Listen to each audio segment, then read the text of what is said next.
Chapter 1. Bourgeois and Proletarians. The history of all hitherto existing society is the history of class struggles.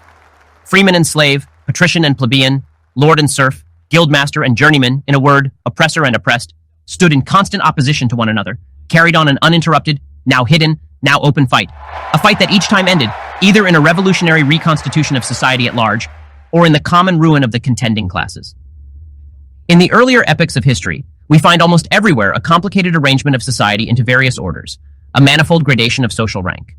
In ancient Rome, we have patricians, knights, plebeians, slaves. In the Middle Ages, feudal lords, vassals, guildmasters, journeymen, apprentices, serfs. In almost all of these classes, again, subordinate gradations. The modern bourgeois society that has sprouted from the ruins of feudal society has not done away with class antagonisms. It has but established new classes, new conditions of oppression, new forms of struggle in place of the old ones. Our epoch, the epoch of the bourgeoisie, possesses, however, this distinct feature. It has simplified class antagonisms. Society as a whole is more and more splitting up into two great hostile camps, into two great classes directly facing each other, bourgeoisie and proletariat.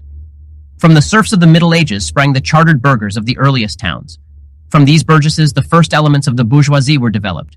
The discovery of America, the rounding of the Cape, opened up fresh ground for the rising bourgeoisie. The East Indian and Chinese markets, the colonization of America, trade with the colonies, the increase in the means of exchange and in commodities generally, gave to commerce, to navigation, to industry, an impulse never before known, and thereby to the revolutionary element in the tottering feudal society, a rapid development. The feudal system of industry, in which industrial production was monopolized by closed guilds, now no longer sufficed for the growing wants of the new markets. The manufacturing system took its place. The guild masters were pushed on one side by the manufacturing middle class. Division of labor between the different corporate guilds vanished in the face of division of labor in each single workshop. Meantime, the markets kept ever growing, the demand ever rising. Even manufacturer no longer sufficed. Thereupon, steam and machinery revolutionized industrial production. The place of manufacture was taken by the giant modern industry, the place of the industrial middle class by industrial millionaires, the leaders of the whole industrial armies, the modern bourgeois. Modern industry has established the world market, for which the discovery of America paved the way. This market has given an immense development to commerce, to navigation, to communication by land. This development has, in its turn, reacted on the extension of industry. And in proportion as industry, commerce, navigation, railways extended, in the same proportion the bourgeoisie developed, increased its capital, and pushed into the background every class handed down from the Middle Ages. We see, therefore, how the modern bourgeoisie is itself the product of a long course of development, of a series of revolutions in the modes of production and of exchange. Each step in the development of the bourgeoisie was accompanied by a corresponding political advance of that class. An oppressed class under the sway of the feudal nobility, an armed and self-governing association in the medieval commune. Here, independent urban republic, as in Italy and Germany. There, taxable third estate of the monarchy, as in France. Afterwards, in the period of manufacturing proper, serving either the semi-feudal or the absolute monarchy as a counterpoise against the nobility, and in fact cornerstone of the great monarchies in general, the bourgeoisie has at last, since the establishment of modern industry and of the world market, conquered for itself, in the modern representative state, exclusive political sway. The executive of the modern state is but a committee for managing the common affairs of the whole bourgeoisie. The bourgeoisie, historically, has played a most revolutionary part. The bourgeoisie, wherever it has got the upper hand, has put an end to all feudal, patriarchal, idyllic relations. It has pitilessly torn asunder the motley feudal ties that bound man to his natural superiors, and has left remaining no other nexus between man and man than naked self-interest, than callous cash payment. It has drowned the most heavenly ecstasies of religious fervor, of chivalrous enthusiasm, of Philistine sentimentalism, in the icy water of egotistical calculation. It has resolved personal worth into exchange value, and in place of the numberless, indefeasible chartered freedoms, has set up that single, unconscionable freedom, free trade. In one word, for exploitation, veiled by religious and political illusions, it has substituted naked, shameless, direct, brutal exploitation. The bourgeoisie has stripped of its halo every occupation hitherto honored and looked up to with reverent awe. It has converted the physician, the lawyer, the priest, the poet, the man of science into its paid wage laborers. The bourgeoisie has torn away from the family its sentimental veil and has reduced the family relation to a mere money relation. The bourgeoisie has disclosed how it came to pass that the brutal display of vigor in the Middle Ages, which reactionaries so much admire, found its fitting complement in the most slothful indolence. It has been the first to show what man's activity can bring about. It has accomplished wonders far surpassing Egyptian pyramids, Roman aqueducts, and Gothic cathedrals. It has conducted expeditions that put in the shade all former exoduses of nations and crusades. The bourgeoisie cannot exist without constantly revolutionizing the instruments of production and thereby the relations of production, and with them, the whole relations of society. Conservation of the old modes of production in unaltered form was, on the contrary, the first condition of existence for all earlier industrial classes. Constant revolutionizing of production, uninterrupted disturbance of all social conditions, everlasting uncertainty and agitation distinguish the bourgeois epoch from all earlier ones. All fixed, fast-frozen relations, with their train of ancient and venerable prejudices and opinions, are swept away.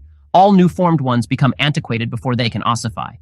All that is solid melts into air. All that is holy is profaned, and man is at last compelled to face with sober senses his real conditions of life and his relations with his kind. The need of a constantly expanding market for its products chases the bourgeoisie over the entire surface of the globe. It must nestle everywhere, settle everywhere, establish connections everywhere. The bourgeoisie has, through its exploitation of the world market, given a cosmopolitan character to production and consumption in every country. To the great chagrin of reactionists, it has drawn from under the feet of industry the national ground on which it stood. All old established national industries have been destroyed or are daily being destroyed. They are dislodged by new industries, whose introduction becomes a life and death question for all civilized nations, by industries that no longer work up indigenous raw material, but raw material drawn from the remotest zones. Industries whose products are consumed not only at home, but in every quarter of the globe. In place of the old wants satisfied by the production of the country, we find new wants, requiring for their satisfaction the products of distant lands and climes. In place of the old local and national seclusion and self-sufficiency, we have intercourse in every direction, universal interdependence of nations. And as in material, so also in intellectual production. The intellectual creations of individual nations become common property. National one-sidedness and narrow-mindedness become more and more impossible. And from the numerous national and local literatures, there arises a world literature. The bourgeoisie, by the rapid improvement of all instruments of production, by the immensely facilitated means of communication, draws all, even the most barbarian nations, into civilization. The cheap prices of commodities are the heavy artillery with which it batters down all Chinese walls, with which it forces the barbarians' intensely obstinate hatred of foreigners to capitulate. It compels all nations, on pain of extinction, to adopt the bourgeois mode of production. It compels them to introduce what it calls civilization into their midst, that is, to become bourgeois themselves. In one word, it creates a world after its own image. The bourgeoisie has subjected the country to the rule of the towns. It has created enormous cities, has greatly increased the urban population as compared with the rural, and has thus rescued a considerable part of the population from the idiocy of rural life. Just as it has made the country dependent on the towns, so it has made barbarian and semi-barbarian countries dependent on the civilized ones, nations of peasants on nations of bourgeois, the East on the West. The bourgeoisie keeps more and more doing away with the scattered state of the population, of the means of production and of property. It has agglomerated population, centralized the means of production, and has concentrated property in a few hands. The necessary consequence of this was political centralization. Independent or but loosely connected provinces with separate interests, laws, governments, and systems of taxation became lumped together into one nation, with one government, one code of laws, one national class interest, one frontier, and one customs tariff. The bourgeoisie, during its rule of scarce 100 years, has created more massive and more colossal productive forces than have all preceding generations together. Subjection of nature's forces to man, machinery, application of chemistry to industry and agriculture, steam navigation, railways, electric telegraphs, clearing of whole continents for cultivation, canalization of rivers, whole populations conjured out of the ground. What earlier century had even a presentiment that such productive forces slumbered in the lap of social labor? We see then, the means of production and of exchange, on whose foundation the bourgeoisie built itself up, were generated in feudal society. At a certain stage in the development of these means of production and of exchange, the conditions under which feudal society produced and exchanged, the feudal organization of agriculture and manufacturing industry. In one word, the feudal relations of property became no longer compatible with the already developed productive forces. They became so many fetters. They had to be burst asunder. They were burst asunder. Into their place stepped free competition, accompanied by a social and political constitution adapted in it, and the economic and political sway of the bourgeois class. A similar movement is going on before our own eyes. Modern bourgeois society, with its relations of production, of exchange, and of property, a society that has conjured up such gigantic means of production and of exchange, is like the sorcerer who is no longer able to control the powers of the nether world whom he has called up by his spells. For many a decade past, the history of industry and commerce is but the history of the revolt of modern productive forces against modern conditions of production, against the property relations that are the conditions for the existence of the bourgeois and of its rule. It is enough to mention the commercial crises that, by their periodical return, put the existence of the entire bourgeois society on its trial, each time more threateningly. In these crises, a great part not only of the existing products, but also of the previously created productive forces are periodically destroyed. In these crises, there breaks out an epidemic that in all earlier epochs would have seemed an absurdity, the epidemic of overproduction.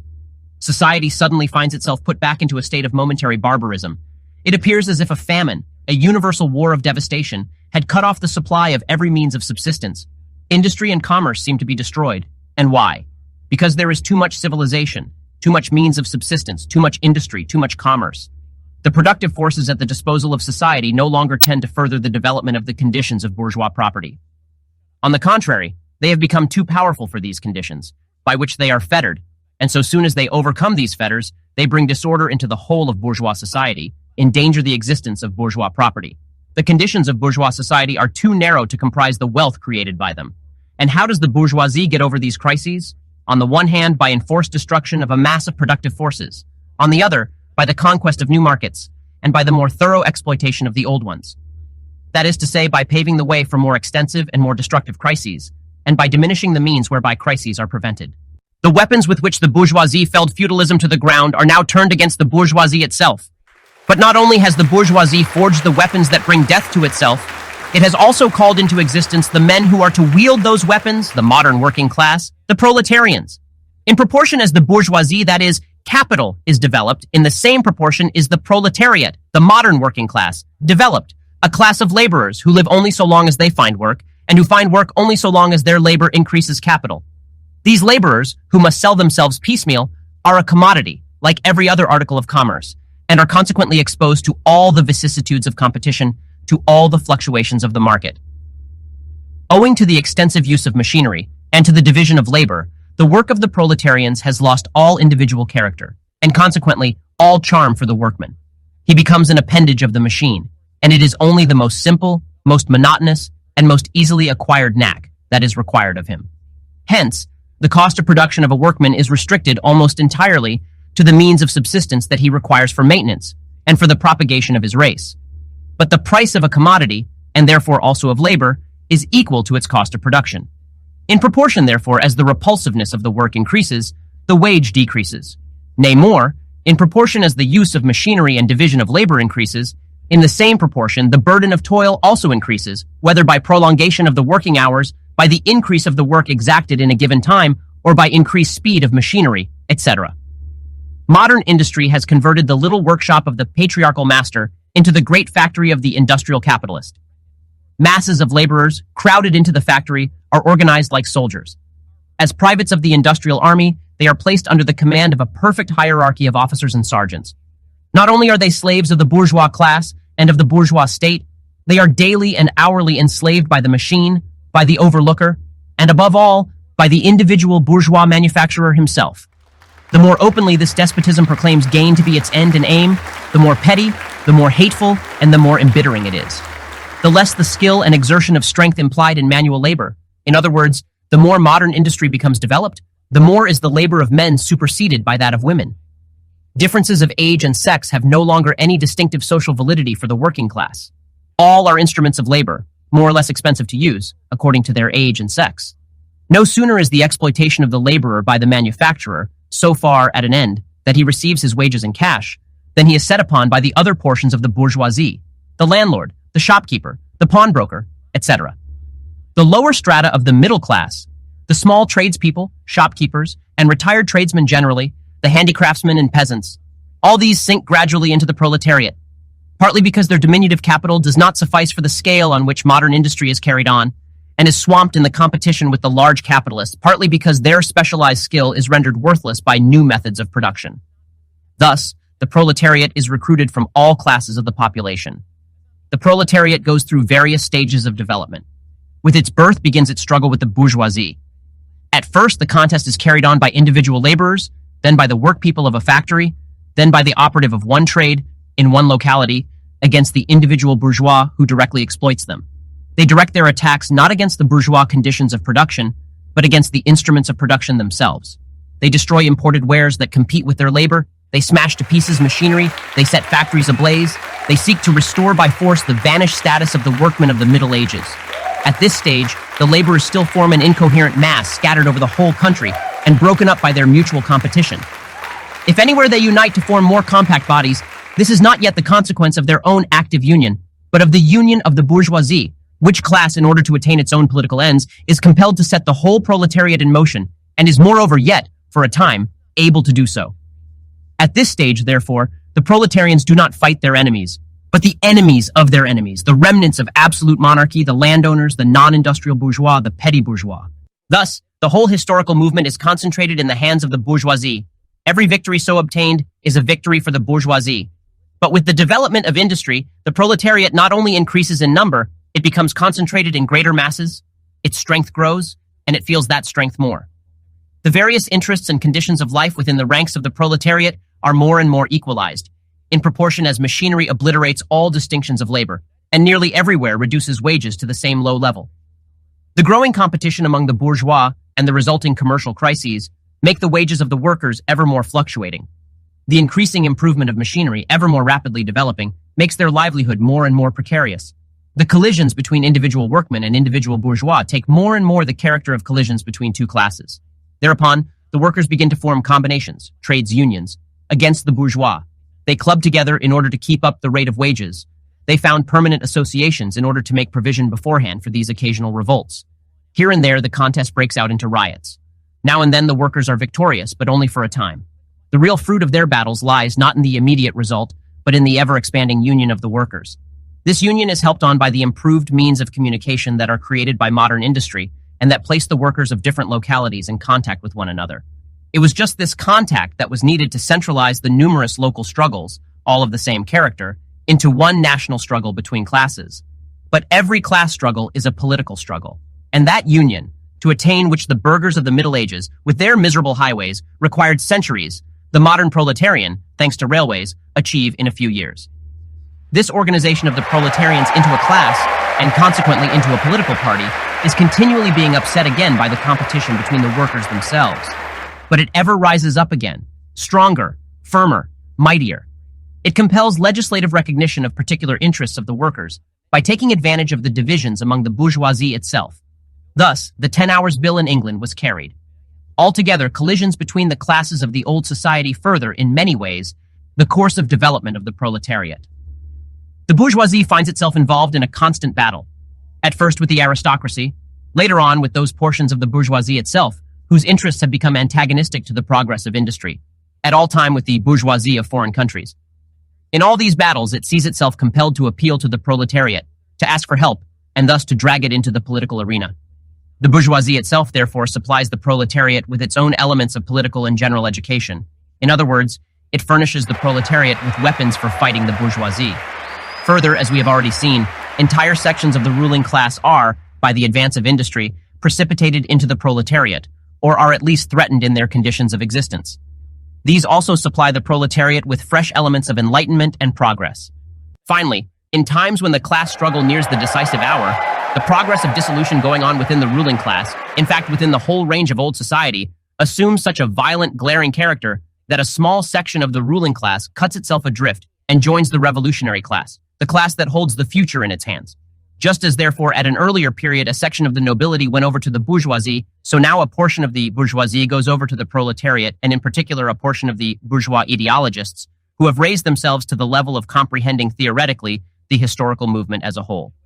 Of all the classes that stand face to face with the bourgeoisie today, the proletariat alone is a really revolutionary class. The other classes decay and finally disappear in the face of modern industry. The proletariat is its special and essential product. The lower middle class, the small manufacturer, the shopkeeper, the artisan, the peasant, all these fight against the bourgeoisie to save from extinction their existence as fractions of the middle class. They are therefore not revolutionary, but conservative. Nay, more, they are reactionary, for they try to roll back the wheel of history. If by chance they are revolutionary, they are only so in view of their impending transfer into the proletariat. They thus defend not their present, but their future interests. They desert their own standpoint to place themselves at that of the proletariat. The dangerous class, lumpen proletariat, the social scum, that passively rotting mass thrown off by the lowest layers of the old society, may, here and there, be swept into the movement by a proletarian revolution. Its conditions of life, however, prepare it far more for the part of a bribed tool of reactionary intrigue. In the condition of the proletariat, those of old society at large are already virtually swamped. The proletarian is without property. His relation to his wife and children has no longer anything in common with the bourgeois family relations. Modern industry labor, modern subjection to capital, the same in England as in France, in America as in Germany, has stripped him of every trace of national character. Law, morality, religion are to him so many bourgeois prejudices, behind which lurk in ambush just as many bourgeois interests. All the preceding classes that got the upper hand sought to fortify their already acquired status by subjecting society at large to their conditions of appropriation. The proletarians cannot become masters of the productive forces of society except by abolishing their own previous mode of appropriation, and thereby also every other previous mode of appropriation. They have nothing of their own to secure and to fortify. Their mission is to destroy all previous securities for and insurances of individual property. All previous historical movements were movements of minorities or in the interest of minorities. The proletarian movement is the self-conscious, independent movement of the immense majority in the interest of the immense majority. The proletariat, the lowest stratum of our present society, cannot stir, cannot raise itself up without the whole superincumbent strata of official society being sprung into the air. Though not in substance, yet in form, the struggle of the proletariat with the bourgeoisie is at first a national struggle. The proletariat of each country must, of course, first of all settle matters with its own bourgeoisie. In depicting the most general phases of the development of the proletariat, we trace the more or less veiled civil war, raging within existing society, up to the point where that war breaks out into open revolution, and where the violent overthrow of the bourgeoisie lays the foundation for the sway of the proletariat.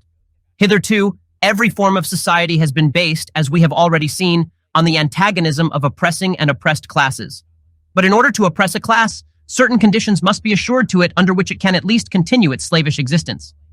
The serf, in the period of serfdom, raised himself to membership in the commune, just as the petty bourgeois, under the yoke of the feudal absolutism, managed to develop into a bourgeois. The modern laborer, on the contrary, instead of rising with the process of industry, sinks deeper and deeper below the conditions of existence of his own class. He becomes a pauper, and pauperism develops more rapidly than population and wealth. And here it becomes evident that the bourgeoisie is unfit any longer to be the ruling class in society and to impose its conditions of existence upon society as an overriding law.